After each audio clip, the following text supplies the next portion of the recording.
नमस्कार दोस्तों, स्वागत है बैंकिंग हेल्प चैनल में।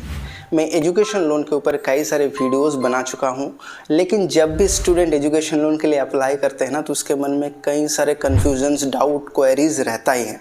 और जिसके चलते रोज़ मैं इंस्टाग्राम पे काफ़ी सारे क्वेरीज रिसीव करता हूं एजुकेशन लोन के ऊपर, और मैं कोशिश करता हूं उन सब क्वेरीज को, डाउट को मेरी तरफ से जितनी हो सके सॉल्व करने की। इस वीडियो में मैं आपको एजुकेशन लोन की पूरी प्रोसेस के बारे में बताने वाला हूँ।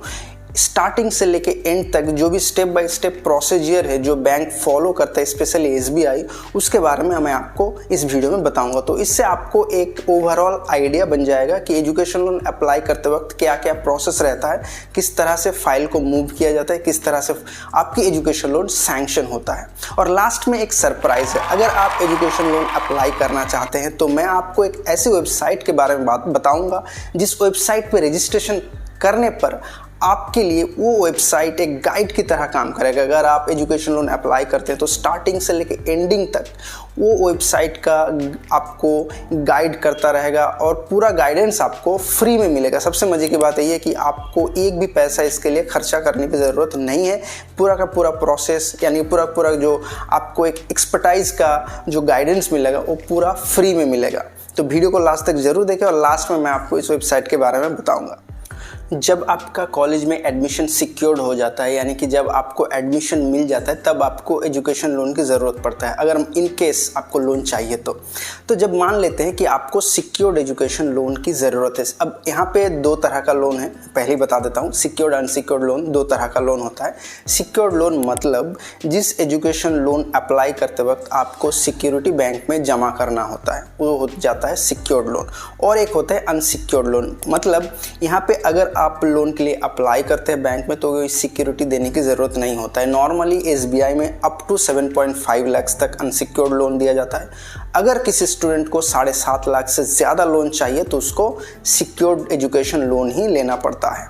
तो अभी यहाँ पे मान लेते हैं कि एक स्टूडेंट को सिक्योर्ड लोन चाहिए और सिक्योर्ड एजुकेशन लोन के लिए बैंक में अप्लाई करना चाहता है।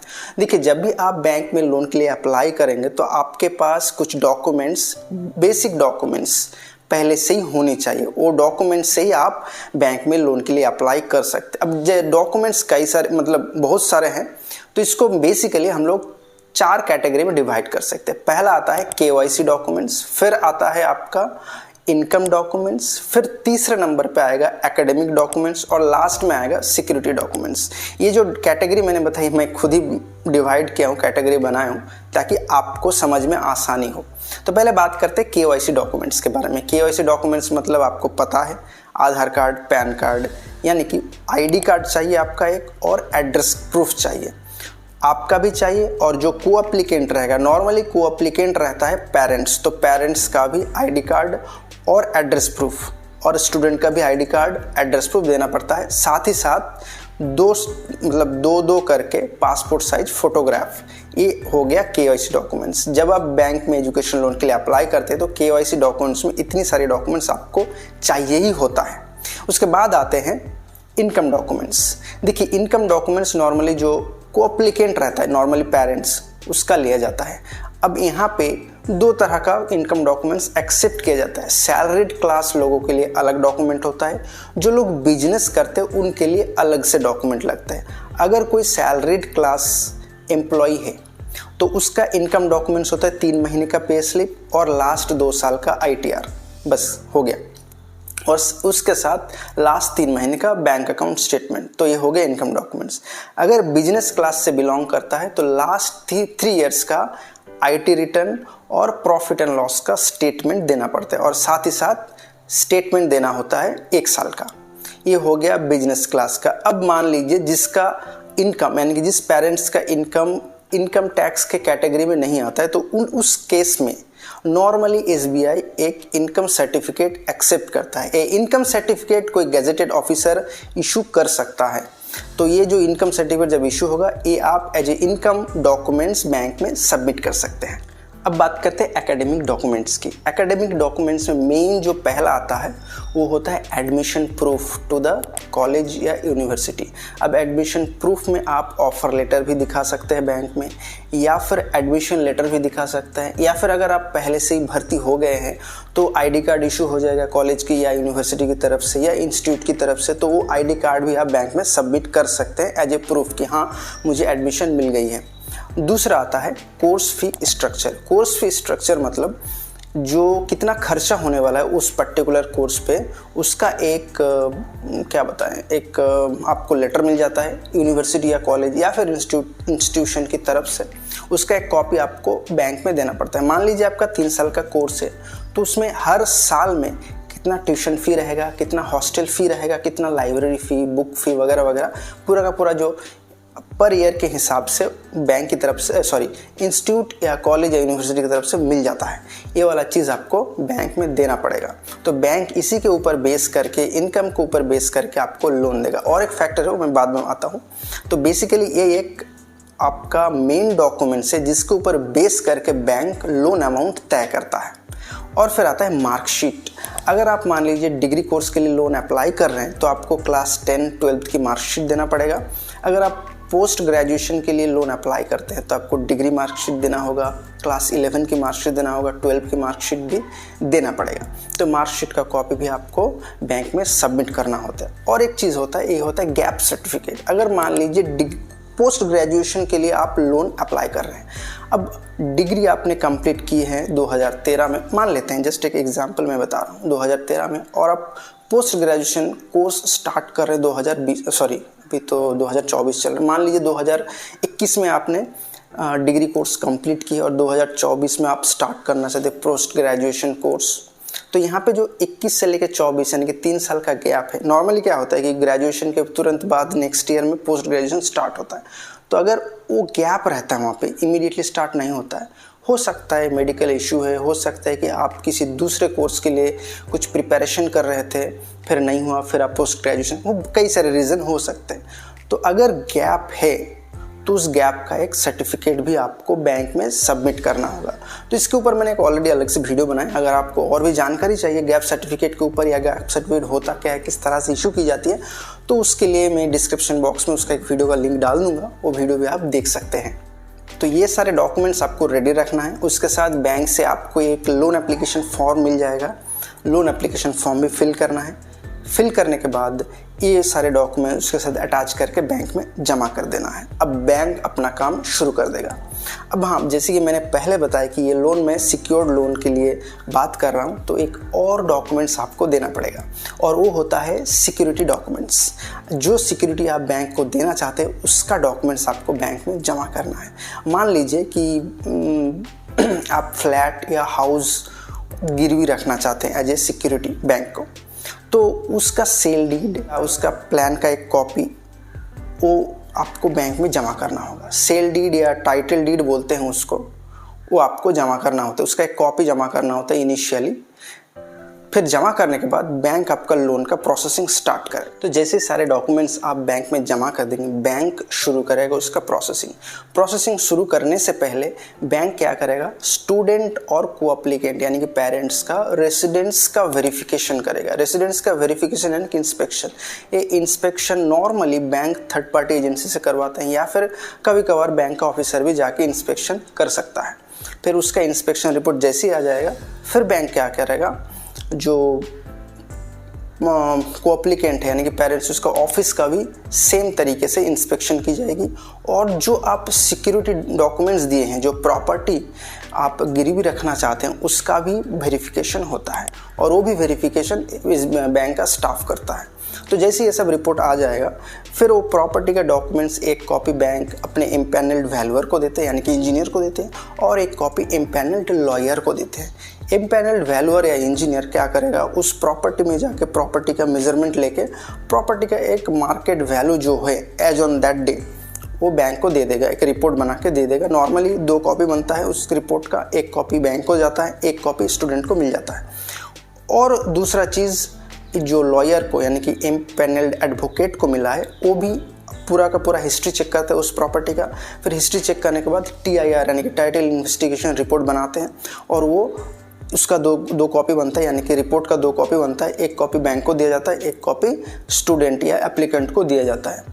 तो जब जैसे ही बैंक को ये वैल्यूएशन कॉपी और ये TIR कॉपी मिल जाएगा, ये दोनों चेक करेगा हाँ सब कुछ सही है कि नहीं है, और सिक्योरिटी का वैल्यू भी चेक कर लेगा उस वैल्यूएशन रिपोर्ट से। फिर वैल्यूएशन रिपोर्ट से सिक्योरिटी का वैल्यू मिल गया, फिर प्रोसेसिंग ऑफिसर के पास जाएगा। प्रोसेसिंग ऑफिसर चेक करेगा कि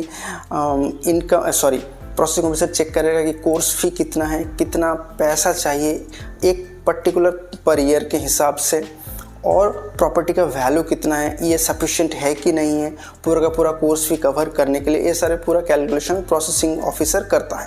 फिर प्रोसेसिंग ऑफिसर ये सब करने के बाद एक अल्टीमेटली एक फाइनल अमाउंट तय करता है कि हाँ ये एलिजिबल अमाउंट है, ये इसी अमाउंट हम लोग लोन सैंक्शन कर सकते हैं। फिर जैसे ये सब तय हो जाता है फिर लोन सैंक्शन की जाती है। तो जैसे ही लोन सैंक्शन की जाएगी, लोन सैंक्शन हो जाने के बाद बेसिकली एक लोन अकाउंट क्रिएट होगा, वहाँ पे पूरा का पूरा पैसा डाल दिया जाता है बैंक की तरफ से। अब जैसे ही स्टूडेंट कॉलेज से कोई डिमांड और स्टूडेंट की तरफ से एक रिक्वेस्ट लेटर बैंक में सबमिट करता है कि हाँ मुझे अब इस सेमिस्टर में या इस साल में इतना ही अमाउंट चाहिए, तो उस लोन अकाउंट से पर्टिकुलर उसी अमाउंट रिलीज़ किया जाएगा। इसको बैंकिंग टर्मिनोलॉजी में बोलते हैं डिसबर्समेंट, मतलब उसी अमाउंट डिसबर्स किया जाएगा। मान लीजिए 30 लाख का लोन सैंक्शन हुआ और ये सैंक्शन हुआ 3 साल के लिए। अब फर्स्ट ईयर में कॉलेज को पे करना होगा 10 लाख, तो कॉलेज एक डिमांड लेटर देगा स्टूडेंट को, मुझे 10 लाख चाहिए, इस साल की कोर्स फी है। तो स्टूडेंट उस डिमांड लेटर के साथ एक रिक्वेस्ट लेटर लिख के बैंक को जमा करते हैं बैंक में। तो बैंक उसके हिसाब से जो 30 लाख का अकाउंट बना है लोन अकाउंट, वहाँ से 10 लाख डायरेक्टली डिसबर्स कर देगा। अब ये डिसबर्स होगा डायरेक्टली कॉलेज के अकाउंट में, यानी कि यूनिवर्सिटी के अकाउंट में। आप यहाँ पे याद रखिए कि लोन का जो भी पैसा होगा वो कभी भी स्टूडेंट या पेरेंट्स को डायरेक्टली नहीं दिया जाता है। हाँ एक केस है जहाँ पे दे सकते हैं। मान लीजिए फर्स्ट ईयर का कोर्स फी या फर्स्ट ईयर का फ़ी स्टूडेंट या पेरेंट्स अपने जेब से कॉलेज को पे कर दिया है और उसका प्रूफ अगर बैंक को देते हैं तो बैंक उस पैसे भी रिम्बर्स कर सकते हैं डायरेक्टली स्टूडेंट या पेरेंट्स के अकाउंट में। तो ये हो गया एंड टू एंड प्रोसेस। ये काफ़ी लेंदी प्रोसेस है, तो ये एकदम नेचुरल सी बात है कि ये लेंदी प्रोसेस में डाउट होना, कन्फ्यूजन आना, क्वेश्चन होना एकदम से नेचुरल चीज़ है। तो इस डाउट को, इस क्वेश्चंस को एक अच्छे से हैंडल कर सकता है एक एक्सपर्ट जिसका पहले से नॉलेज है कि एजुकेशन लोन वो किस तरह से प्रोसेस किया जाता है। हर एक बैंक का अपना अपना पॉलिसी रहता है। अगर एक्सपर्ट को पता है कि इस बैंक में इस तरह से प्रोसेस किया जाता है, इस बैंक के इस तरह से प्रोसेस किया जाता है, तो वो एक्सपर्ट आपको डेफिनेटली हेल्प कर सकता है कि लोन को कहाँ पे प्रोसेस करने से बेहतर होगा। तो इसी के लिए एक वेबसाइट मैं आपको डिस्क्रिप्शन बॉक्स में डाल दूंगा। इस वेबसाइट में जाकर आप रजिस्टर कर सकते हैं, आपके लिए एकदम फ्री है। उस रजिस्ट्रेशन करने के बाद आपको तुरंत एक्सपर्ट फ़ोन करेगा, आपको कितना लोन चाहिए वो पूछताछ करने के बाद आपको अच्छे से गाइड कर देगा कि कहाँ किस बैंक में किस तरह से लोन अप्लाई करना है, ताकि आपको इंटरेस्ट रेट में भी कंसेशन मिल सके। और साथ ही साथ आपको हैंड होल्डिंग करेगा एकदम पहले से, स्टार्टिंग से लेकर लोन डिसबर्समेंट तक एकदम हैंड होल्डिंग करके आपको पूरा का पूरा प्रोसेस कंप्लीट करेगा। और ये पूरा सर्विस फ्री ऑफ कॉस्ट है। तो मैं आपको ज़रूर रिकमेंड करूँगा कि उस वेबसाइट को जाकर आप चेक करें। इस वेबसाइट का नाम है ज्ञानधन। तो देखिए ज्ञानधन एक गवर्नमेंट रजिस्टर्ड कंपनी है। ये फ्री ऑफ कॉस्ट स्टूडेंट को सर्विस देते हैं, स्टूडेंट को गाइड करते हैं बेसिकली कि किस तरह से लोन एप्लीकेशन स्टार्ट किया जाता है, किस तरह से लोन को सैंक्शन किया जाता है, और फाइनली जब तक ना डिसबर्समेंट हो जाता है, यानी कि जब तक ना पैसा रिलीज़ होता है, तब तक वो एक्सपर्ट या वो गाइड स्टूडेंट के साथ रहता है, स्टूडेंट के साथ कंटिन्यूसली बात करता रहता है। कहीं पे क्या प्रोसेस है, क्या प्रोसेस चल रहा है, क्या अपडेट है, कहीं पे कहाँ पे क्या क्या डिफ़िकल्टीज इशू हो रहा है, वो बात करता रहेगा स्टूडेंट के साथ। और साथ ही साथ वो फॉलोअप करता रहता है बैंक के साथ, क्योंकि उसका यही काम है। इस ज्ञानधन का काम यही है कि एजुकेशन लोन को पहले से लेके एंड तक कंप्लीट किया जाए, और उसका ये डेली का काम है। तो उसको एक कंप्लीट मतलब क्या बताएं, एक आइडिया है कि एजुकेशन लोन को किस तरह से प्रोसेस किया जाता है। तो जो भी आपका मन में सवाल है या फिर डाउट है, आप डायरेक्टली ज्ञान धन में पूछ सकते हैं फ़ोन करके या कॉल करके। मैं उसका एक लिंक दे दूंगा, आप ज़रूर इसमें रजिस्ट्रेशन कीजिए। अगर आपको लोन के लिए अप्लाई करना है और आप अगर एजुकेशन लोन को लेकर सीरियस है तो डेफिनेटली इस वेबसाइट में जाकर रजिस्ट्रेशन कीजिए, क्योंकि आपको पता है कि यहाँ पे आपको कोई भी पैसा खर्चा करने की ज़रूरत नहीं है, तो आप उसका गाइडेंस ले ही सकते हैं। और वो लोग इस फील्ड में एक्सपर्ट है, तो आपको ये एकदम अच्छे से गाइड करेगा, अच्छे से आपको बताएगा किस तरह से लोन को कहाँ पे प्रोसेस करना है, और ये आपके लिए इंटरेस्ट रेट का भी नेगोशिएट करके कंसेशन करा के देगा। तो ये वीडियो देखने के बाद आई होप कि आपको एक एजुकेशन लोन का ओवरऑल आइडिया मिल चुका है। तो वीडियो को लाइक करें, शेयर करें अपने दोस्तों के साथ, और ज़रूर इस डिस्क्रिप्शन बॉक्स में दिए गए लिंक पे क्लिक करके रजिस्ट्रेशन करें। तो मिलते हैं नेक्स्ट वीडियो में। धन्यवाद।